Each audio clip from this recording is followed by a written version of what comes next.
After the doom of Valyria, the exiled Targaryens became the last of their kind, the last dragonlords in the world. From the loins of Gaemon the Glorious and Daenys the Dreamer, a succession of Targaryen lords ruled on Dragonstone for over a century, dominating trade on Blackwater Bay, thanks to their close allies, the Velaryons and Celtigars, while gazing out to the east, to the homeland they had lost. But the coming of Aegon Targaryen would bring this idleness to an end. He was the eldest son and second child of Lord Aegon Targaryen and his lady wife, Valyria Velaryon. He had two siblings, the stern and fearsome Visenya, and the cheerful and free-spirited Rhaenys. Since the days of old Valyria, it was customary for the dragonlords to marry brother to sister to keep the bloodlines pure. Yet Aegon married not one, but both of his sisters. It was said that while Visenya won his hand out of duty, it was Rhaenys who truly held his heart. All three siblings were dragonlords, commanding the last remaining dragons since the Doom. Each were named after the ancient gods of old Valyria. Visenya, the eldest of the three siblings, rode Vhagar, the smallest of the dragons, though she could still devour a horse whole. The youngest, Rhaenys, rode Meraxes, a beautiful silvery beast with golden eyes. And Aegon rode Balerion the Black Dread, who was the youngest of the 5 dragons that came to Dragonstone with Aenar the Exile a century ago. But by Aegon's time, he was the largest of the dragons to ever soar the skies of Westeros. After his triumph over the Volantines in the east, Aegon returned his sights towards the west. For years, he and his sisters traveled throughout the 7 kingdoms, exploring the Reach and perhaps even the Westerlands as well, ostensibly visitors to the regions.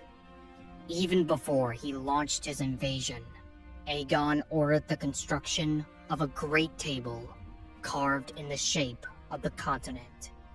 This massive slab of wood would be known as the Painted Table, a great map painted to show all the mountains, woods, meadows, and castles of Westeros. Yet, it had no borders to mark the other realms, a sign of his vision of a unified Westeros under one rule, one king. But why would he risk invasion? Most believe that Aegon looked across Blackwater Bay from Dragonstone and saw rich land ripe for conquest. But others claim that ambition alone did not drove him to war, but a dream. It is said that he inherited the same gift of foresight that Daenys the Dreamer possessed when she saw the Doom a century ago. Whatever Aegon saw, it persuaded him to bring all of Westeros under a single rule. Whether it be dreams or aspirations, it was beyond dispute that Aegon Targaryen was determined to conquer the entirety of Westeros, no matter the cost. Against him stood 7 quarrelsome kingdoms, kingdoms that were often at war with each other. First was the North, a frigid, icy realm that stretched from the swamps of the Neck all the way to the Colossal Wall, from the Sunset Sea to the Shivering Sea. It is the largest of the 7 realms, though the least populated due to its harsh climate and bitter winters. Though petty kings once ruled in the north, it was the Starks of Winterfell who unified them all as the Kings of Winter and the Kings in the North. Of all the 7 kingdoms, the North alone stood against the Andal invasions, keeping their faith in the old gods. The king of the north at the time was Torrhen Stark. Its southern counterpart was Dorne. Like the north, Dorne was a harsh land, but in place of ice and snow, it contains wide deserts, dangerous coasts, and high red mountains. It is a parched land, save for those within the mountains or the regions watered by the green blood, faith, and scourge. It was a patchwork of various warring kingdoms, until the coming of Nymeria and her Rhoynar. When she married the ambitious Mors Martell, they subdued the petty kings one by one, until at last they brought all of Dorne under their rule. But this realm was not a kingdom, but a principality, in keeping of the old Rhoynish style. Another trait borrowed from the Rhoynar was that women were included in the Dornish laws of succession, holding equal status with men. The Martells have thus maintained their hold over Dorne for centuries, often contending with the Reach and the Stormlands in various border wars. When Aegon Targaryen's gaze fell on Westeros, the ruling princess of Dorne was Meria Martell, an aged, fat woman whom her enemies mockingly named the Yellow Toad of Dorne. The richest kingdom in Westeros was the Kingdom of the Rock, who held sway over the gold-rich Westerlands. It is a land of rugged hills west of the continent, from the Sunset Sea to Ironman's Bay. The Westerlands holds vast gold and silver mines lying underneath the ground, making its lords wealthy and powerful. But the most powerful of them all were the Lannisters of Casterly Rock, the descendants of the cunning rogue Lam the Clever. As kings, they warred against the Riverlands, the Storm Kings, and the Iron Men of the Isles, though they would often war against the Reach as well. At the time of Aegon's arrival in Westeros, the reigning king of the Rock was Loren the First Lannister, who would be later known as Loren the Last. Their greatest rival was the Kingdom of the Reach, the second wealthiest realm. It dominates the southwest part of the continent, watered by the River Mander. The Reach borders Dorne via the Red Mountains, the Stormlands in the east, and the Westerlands to the north. It is the breadbasket of Westeros, for it's the most fertile region in all the land. This kingdom claims an ancient connection to the first High King of the First Men, Garth Greenhand. His firstborn son, Garth the Gardener, raised Highgarden along the Mander. It became the seat of House Gardener, who ruled the Reach for many centuries, in times both prosperous and tumultuous. By the time of Aegon's conquest, Mern IX ruled the Reach, presiding over the largest army in Westeros, with many sons and grandsons to secure his line. In the east, House Arryn ruled over the mountainous region of the Vale as the Falcon Kings. The Arryns are among the oldest and purest line of Andal nobility, and the Vale was the first region the Andal invaders landed when they fled Andalos. They displaced the High Kings of House Royce and ruled the Vale from their mountainous stronghold of the Eyrie.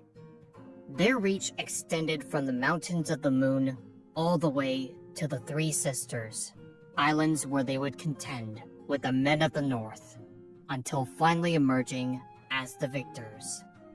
The ruler of the Vale at the time was the boy king Ronald Arryn, with his mother, Shara Arryn, acting as regent. West from there lies the Riverlands, the beating heart of Westeros. It is so named by the three great banks that flowed along the mighty Trident: the Green Fork, the Red Fork, and the Blue Fork. It has been the site of many battlefields for centuries, with countless river kings rising and falling, from enemies both within their own borders and without. It was only when Arlen III Durrandon of the Stormlands conquered the Riverlands did their own native rule came to an end. The Storm Kings reigned over the Riverlands for centuries, until they were driven out by the men of the Iron Islands, a race of fearless sea-roving warriors under their bloodthirsty king, Harren Hardhand. The Ironborn ruled over the men of the Trident with an iron hand for generations. The grandson of the Hardhand, King Harren the Black, ordered the construction of a mighty seat for himself. He drained the wealth of the river lords to finance this great endeavor, and employed the use of captive thralls to labor on his monstrous castle, which in time would bear his name, Harrenhal. It is said that the last stone was set on the very day the Targaryens landed in Westeros. But the most belligerent kingdom of Aegon's time was the kingdom of the Stormlands. It is a realm of tumultuous storms and gales, which stretches from the Raidwood all the way to the Dornish marches that lie within the shadow of the Red Mountains and borders the Kingdom of the Reach, from Shipbreaker Bay to the Sea of Dorne. The kingdom's roots can be traced back to the construction of Storm's End, a formidable redoubt raised by the hero king Doran Godsgrief to stand against the gods of sea and wind. His descendants, the Durrandons, conquered the Stormlands and moved their boundaries even farther, from the Blackwater Rush all the way to the Riverlands. But due to their harsh climate, they were thinly peopled, and so the Kingdom of the Storm dwindled over time. The last of the Durrandons was Argilac the Arrogant, an old but fierce warrior king, with his only heirs being his maiden daughter, Argella. It was Argilac who woke the dragon's fury. The old Storm King wanted a powerful ally against Harren the Black and reclaim the Riverlands that his Iron Men had stolen. And so, he reached out to the Targaryens of Dragonstone, offering the hand of his maiden daughter to Lord Aegon, along with a dowry of lands beyond the Blackwater, lands he did not actually have. But Aegon rejected the offer, for he already had 2 wives and had no need for another. Instead, he offered the princess's hand to his closest friend and champion, Orys Baratheon. The Storm King rose in fury at the offer, for Orys was said to be the bastard half-brother to Aegon, and viewed it as an insult to his daughter. His reply was a box and a note. "These are the only hands your bastard shall have of me."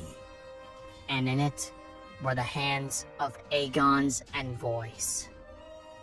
In response, the Lord of Dragonstone summoned his allies and vassals to attend him. The Valyrians and Celtigars heeded his call, as did 2 nominal vassals of the Storm King, the Lords Massey and Baremon, who had greater ties to Dragonstone. 6 days of debate followed, and on the 7th, thousands of ravens flew to all the lords and kings of the land. They all carried a single message. From this day forth, there would be but one king in Westeros. Those who bent the knee to Aegon of House Targaryen would keep their lands and titles. Those who took up arms against him would be thrown down, humbled, and destroyed.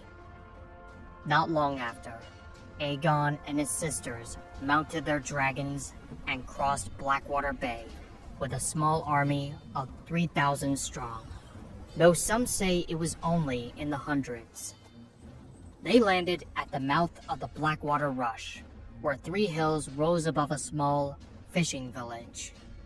There the Targaryens erected a primitive timber fortress at the highest of the hills, which in time would be known as Aegon's High Hill, while the wooden palisade came to be known as the Aegon Fort. From there, Aegon's forces proceeded to gain control over the surrounding lands and keeps. This was a disputed land, where it would be traded between Harren and Argilac's domains. But in the fullness of time, this area would be known as the Crown Lands. Most lords submitted peacefully, but the Darklands of Duskendale and the Mootons of Maidenpool made common cause and moved against the invaders' position. Their 3,000 men were met by an army of similar size, led by Orys Baratheon himself, while Aegon swept down upon Valyria. Both lords were slain in the battle that followed, and their successors swiftly surrendered and bent the knee. Once he displayed his power, Aegon summoned all his conquered lords to the Aegon Fort. There he was crowned by Visenya, with a Valyrian steel crown studded with blood-red rubies, and hailed as the king of all Westeros by Rhaenys, in a ceremony witnessed by only a small gathering of petty lords and knights. And there he displayed his war banner, a red three-headed dragon breathing fire on a black field. Though the dragonlords of old Valyria had never used such heraldic banners, these arms would be carried by Aegon's descendants for generations to come. Once they saw him as one of their own, the lords laid their swords at Aegon's feet and swore fealty. The new king raised them up and confirmed them in their lands and titles, while bestowing honors and offices to his oldest supporters. The Lord of the Tides, Daemon Velaryon, was made Lord Admiral and the first Master of Ships, in command of the royal fleets. Crispian Celtigar was made Master of Coin, in charge of taxation and economic affairs. Tristan Massey was made Master of Laws, examining the laws and customs of the realm. And above them all stood Orys Baratheon, whom Aegon proclaimed his shield, his stalwart, his strong right hand. And thus, a bastard became the first hand of the king, the second most powerful man in the realm. In response to this brash act, the rulers of the Seven Realms prepared for war. But for Dorne and the Vale, they sent overtures of support, but as allies, not vassals. Aegon rejected them both, and divided his host in 3 forces, each accompanied by dragons. Orys took the main bulk of the army to the Stormlands, with Queen Rhaenys and Meraxes, while the new Lord Admiral, Daemon Velaryon, led the Targaryen fleet against the Vale, with Queen Visenya accompanying them on Vhagar. And King Aegon and Balerion marched against Harren the Black with a smaller host. All 3 forces encountered resistance from their foes. At the Battle of Oldtown, 2/3 of the Targaryen fleet was sunk or taken by the Arryn fleet, augmented by Bravosi's sails, as well as claiming the life of Lord Velaryon. The Storm King's bannermen ambushed Orys Baratheon's forces in the rear, killing over 1,000 men, and Harren the Black's sons launched raids against Aegon's host. Yet these were but setbacks, and disaster was averted thanks to the Targaryen dragons. Visenya and Vhagar burned much of the Arryn fleet before retreating with the remnants of the royal fleet, while Rhaenys and Meraxes set the Rainwood ablaze, and Balerion the Black Dread burned the longships carrying Harren's victorious sons. And all the while, others saw opportunity in the Targaryen invasion. Pirates from the Stepstones began to plunder Argilac's holdings in the Stormlands. The three sisters broke away from the Vale and crowned Lady Marla Sunderland their queen. But the most threatening was in the Riverlands, where the Lords of the Trident rose up against Harren the Black under Edmund Tully, the Lord of Riverrun. Tully declared for the Targaryens, and the other River Lords joined him as they descended on the newly completed Harrenhal. Surrounded on all sides, Harren the Black prepared for a siege, but King Aegon called for a parley. Harren granted it, and with their banner bearers and maesters present, Aegon made his offer. Yield now, and you may remain as Lord of the Iron Islands. Yield now, and your sons will live to rule after you. I have 8,000 men outside your walls. What is outside my walls is of no concern to me. Those walls are strong and thick. But not so high as to keep out dragons. Dragons fly. I built in stone. Stone does not burn. When the sun sets, your line shall end. That night, Aegon and Valyrian descended upon Harrenhal from above and bathed the 5 massive towers in dragon fire. The Ironborn leapt from the battlements and burned. They cowered against the walls and burned. They fled in terror and burned. Stone might not have burned, but it turned the greatest castle in Westeros into the greatest oven, baking Harren and his last sons alive. Thus ended the Black Line, which had ruled the Ironborn for over 1,000 years. In the morning after Harren's fall, Aegon Targaryen forged a new Riverlands. He named Edmund Tully as the Lord Paramount of the Trident, making the other River Lords his vassals. They all swore fealty to the Targaryen king and to their new liege lord. For generations, the Riverlands were terrorized by their Ironborn overlords, but under the Tullys, they returned to peace and prosperity. When the fires had finally cooled within Harrenhal, Aegon ordered all the broken blades to be gathered up and sent back to the Aegon fort. All the while, Orys Baratheon's host continued to march against Argilac the Arrogant. Once he learned of Harren's end, Argilac roared in fury, refusing to die as he did, as some suckling pig cooked in his own castle. And so, he culled his banners and marched against the invaders. In victory or defeat, he would meet his end the same way, with sword in hand. With the aid of Rhaenys and Meraxes, Orys learned of Argilac's numbers and dispositions, and dug on the high ground near Bronzegate. As the two armies clashed, a monstrous gale swept across the field, giving the battle its name, the Last Storm. It lasted for a day and a night, and would prove to be a bloody struggle. Argilac, however, pressed the attack, trusting in his numbers, for he had twice the knights and heavy horse. 3 times the Storm King led his knights against the Baratheon position, and each time they gained ground.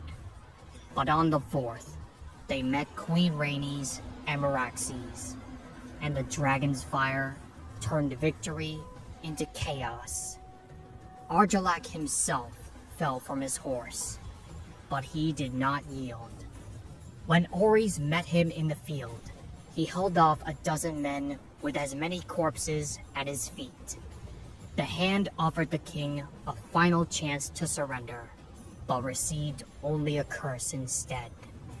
And so, the old warrior king and the young Hand fought for the destiny of a kingdom.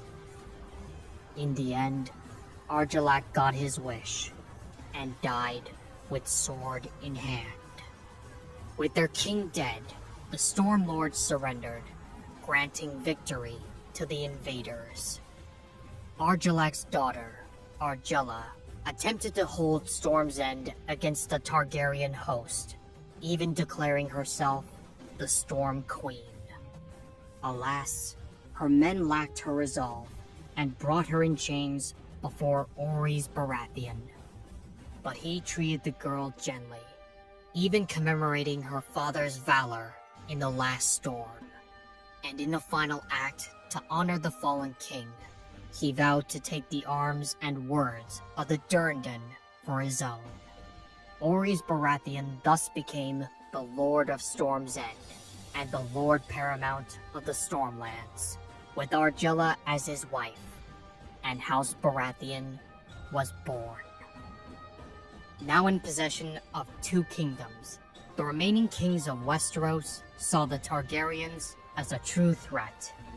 Once more, Shera Aaron sent an offer to King Aegon, this time proposing marriage in exchange for her son becoming Aegon's heir. And in all that time, Torrhen Stark called his banners, though they would be slow in gathering. Yet even while the Lords of the North were gathering their strength, Mern the Ninth Gardener and Lorne the First Lannister joined forces and formed a formidable host, an army 55,000 strong, 5 times greater than Aegon's own. Mern the Ninth would call it their Iron Fist. The 2 kings, as they came to be known, moved northwest towards the Riverlands. King Aegon advanced to meet them, joined by his queens. His modest host met his foes on a plain south of the Blackwater Rush, near to where the Gold Road would eventually stand. The 2 kings were confident in their vastly superior numbers, but the plain they chose was dry, the grass parched, and the wheat ripe for harvest. Though the forces of the 2 kings pushed back the Targaryen forces, Aegon and his sisters unleashed their dragons and set the field alight. What followed has been known forevermore as the Field of Fire, the bloodiest battle in all of history. 4,000 men burned, another 1,000 fell to the sword, and tens of thousands returned home as charred monsters. But House Gardener never returned at all, for King Mern and his entire family were reduced to ash and bone. Loren Lannister only survived by escaping the carnage once he saw the battle lost. When he was captured a day later, the King of the Rock surrendered his crown at Aegon's feet and paid him homage. Many of his vassals followed suit, along with the surviving lords of the Reach. And so, Loren Lannister became the Lord of Casterly Rock, Shield of Lannisport, and Warden of the West. When the flames cooled, Aegon ordered all the broken swords to be rounded up and sent east. He then flew to Highgarden to secure it before a claimant could seize it for his own. At the time, the castle was held by Harlan Tyrell, the High Steward. He swiftly surrendered it to the Targaryen king without demur. In reward, Aegon named him the Lord of Highgarden, Warden of the South, and Lord Paramount of the Reach. At a stroke, the castle passed from kings to stewards, and the Tyrells became one of the greatest lords of Westeros. Yet the rise of the Golden Rose would lead to a slow decline in some of the oldest and noblest families of the Reach, those that had once commanded pride of place at the side of the Gardener kings. Among them, the Peaks of Starpike and the Osgreys of Standfast. From Highgarden, Aegon intended to continue his conquest in the south, but he soon learned of a new threat descending from the neck. Torrhen Stark had entered the Riverlands with an army of 30,000 savage northerners. Aegon sent word to his queens and vassals and raced north, astride Valyrian. When King Torrhen arrived at the Trident, he found at its opposing bank the combined strength of all of Aegon's conquered kingdoms. Riverlords, Westermen, Knights of the Reach, Stormlanders, all had come. This force outnumbered Torrhen's by half, and above them all flew 3 great dragons. Torrhen had learned much and more about the burning of Harrenhal and the Field of Fire, and knew that if he crossed the Trident, his men would suffer similar ends. But most of his lords wished to press on regardless, trusting that northern valor would carry the day. Others wanted to retreat to Moat Cailin, the northern fortress that had thrown back scores of southern invasions. Even the king's bastard brother, Brandon Snow, offered to sneak into the enemy encampment at the dead of night and slay the sleeping dragons. Brandon was indeed sent across the Trident, but as an envoy, not a dragon slayer. After many correspondences, Torrhen Stark emerged the following day under a flag of truce and surrendered the crown of winter at Aegon's feet and swore to be his man. He knelt as a king and rose as Lord of Winterfell and the Warden of the North. Since that day, Torrhen Stark is remembered as the king who knelt. Yet none of his countrymen returned home scarred or burned, and the swords Lord Stark delivered to the Targaryens were neither twisted, melted, or bent. Once more, the Targaryens parted ways for their own separate campaigns. Visenya took flight on Vhagar and once more moved against the Vale. Queen Regent Shera and King Ronald had taken refuge within the Eyrie. It sat on high at the foot of the Giant's Lance, guarded by 3 way castles: stone, snow, and sky. But these were no barriers to a dragon. Vhagar landed unopposed in the castle courtyard, and when Queen Shera confronted them, she found the boy king on Visenya's knee. Ronald had begged his mother's leave to fly on her dragon. Shera had no choice but to submit to the Targaryen queen. She surrendered her coronet, her son's circlet, and the ancient falcon crown that the Arryns had worn for 1,000 years. In the end, Ronald Arryn got his promised flight, circling about the Giant's lands 3 times, taking off as a king and landing as the Lord of the Eyrie, Defender of the Vale, and the Warden of the East, thus bringing the Vale of Arryn into Aegon's realm. Rhaenys, meanwhile, turned her eyes on Dorne. Like her sister, the Queen chose not to engage the many watchtowers that laid along the Red Mountains. Instead, she flew Meraxes to secure the submission of the castles of Dorne. Yet no Dornish lord could be found, and none could say where they had gone. But at Sunspear, the ancient seat of House Martell, Rhaenys confronted the Princess of Dorne in her abandoned castle. The Yellow Toad may have been blind, fat, and old, but her wits remained as sharp as a dagger. I will not fight you, nor will I kneel to you. Dorne has no king. Tell your brother that. I shall, but we will come again, Princess. And the next time, we shall come with fire and blood. Your words. Ours are unbowed, unbent, unbroken.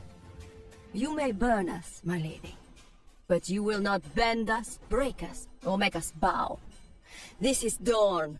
You are not wanted here. Return at your peril. And thus did Queen Rhaenys took flight on her dragon, and Dorne remained unconquered. To the west, Aegon Targaryen moved against Oldtown, the greatest city in Westeros. It was home to 3 great monuments: the Starry Sept, where the High Septon ruled over the faith; the Citadel, where the Order of Maesters dwelt within, seeking knowledge and wisdom; and the massive High Tower, seat of the city's ruling family, House Hightower. When Aegon Targaryen arrived with an army, he steeled himself for battle.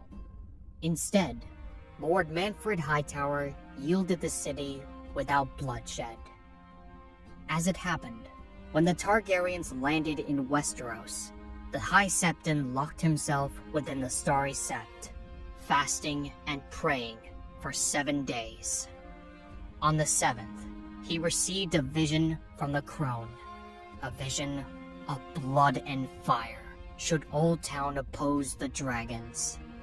This convinced the pious Lord Manfred not to take part in the fighting. Welcomed into Oldtown with open arms, Aegon Targaryen was crowned a second time within the Starry Sept. Only a handful of lords were on hand to witness Aegon's first coronation, but now thousands looked on as the High Septon crowned the victorious king, proclaiming him Aegon, the first of his name, King of the Andals, the Rhoynar, and the First Men, Lord of the 7 Kingdoms, and Protector of the Realm. And thousands more cheered as their new king flew overhead on Valyrian's back. This brought an end to what historians would name Aegon's Conquest, where all the 7 kingdoms were made as one by the will of Aegon and his redoubtable sisters. However, Dorne itself would continue to oppose the dragons for the next 2 centuries. The war had shown that no matter how large or high your castle may be, no matter how large an army you could field, none could stand against a dragon, for dragons are fire made flesh, and fire is power. Many believed and even hoped that Aegon would make Oldtown his new royal seat, or perhaps on Dragonstone, the ancient seat of his house. But the king chose neither, electing to make his capital on the very site he and his sisters first landed on the soil of Westeros. This new town would bear the name King's Landing. From there, the king ordered the construction of a great seat made out of the broken and beaten blades of all his fallen enemies. For 59 days, scores of blacksmiths labored, until Balerion the Black Dread blasted it with his dark flames, transforming it into the Iron Throne, a throne fit for a conqueror. From this seat, the House of the Dragon would rule the newly forged 7 kingdoms for nearly 3 centuries, until the reign of the Mad King, Aerys II. Aegon Targaryen had written his name in the histories of Westeros. He achieved what only a handful of others tried and failed. He brought an entire continent to heel. Even time itself would bend its knee to him, for after his Starry Sept coronation, the Maesters would reset the calendar to before and after Conquest. In the centuries to come, many sons of House Targaryen would carry his name. But Aegon, the first of his name, would always be remembered as Aegon the Conqueror and Aegon the Dragon.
Bye.